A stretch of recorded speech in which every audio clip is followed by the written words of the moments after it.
In this video, I'm going to go over the basics of creating a simple if-then statement using the Logic and Loops menu within XploriLab's coding module. Start by going into the Logic menu. Now there's a few options here, but the one I'm going to focus on is down near the bottom, and it is an if-do-else statement. This lays the foundation for most if statements that you might be working with as you create your codes. Essentially, what this says is if some condition is true, do this, else or otherwise do something else. Now, as I'm going to set this up, I need to tell it what kind of condition I want it to meet. And that typically is going to result in some sort of comparison statement that involves either a value or a true-false. So I'm going to create simply a comparison statement by grabbing this blank equals blank block and bringing it inside my if-do-else. Now with this in here, I can set any variety of specific input conditions, such as whether the temperature is something, the light is something, the sound level is something. And I can compare those values to anything else, whether they equal, do not equal, less than or equal to, and so forth. Then I need to set up the second half of my if statement.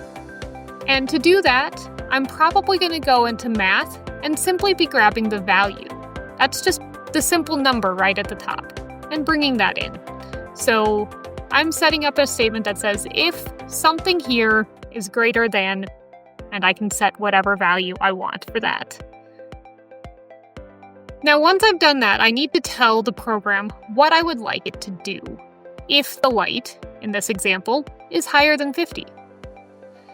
I can go into any of my different options, whether I'm displaying something on the screen, whether I'm having the speaker output a certain soundtrack, or whether I'm controlling physical outputs using the output menu. All of those are options I can put inside my do this.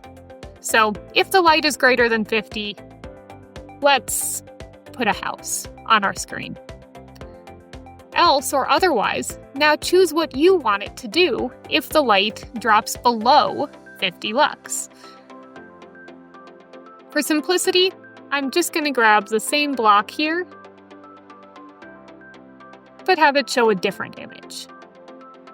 Now the question with this, because we do have a simple if statement, is what is going to happen when we click play?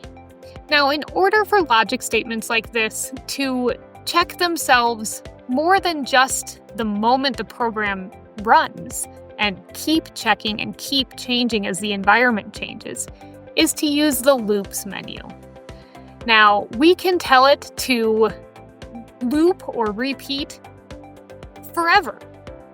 Or you can tell it to repeat just a certain number of times.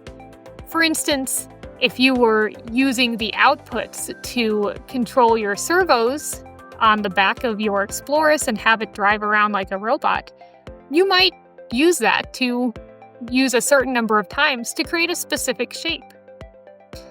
Or you can even go in and create complex repeats that also only repeat if a certain condition is met. So I'm going to just do a forever loop for this, and I'm going to bring it all the way around my sample if statement. Now, the last thing we need to do anytime you're setting up a loop that has a forever command or a while blank or while true command is tell it how often you want it to check. Do you want it to check every 100 milliseconds? Do you want it to check every 3 minutes? That's a very different program. So it's important that the program knows how often it is checking to see if its environment has changed. And you want to put that inside the loop. Essentially, it tells you how often you're going to repeat that loop. So simply add that to the end, set your delay, and now you can send your code to your Xplorus. And when it fully uploads, click play. And then if you did what I did here, Go ahead and move your explorers around to different light values and see how that might change what shows on the screen. But there you go. That is the basics of creating a simple if-then or logical statement using the logic menus and the loops menu in XploriLab. Thanks for watching.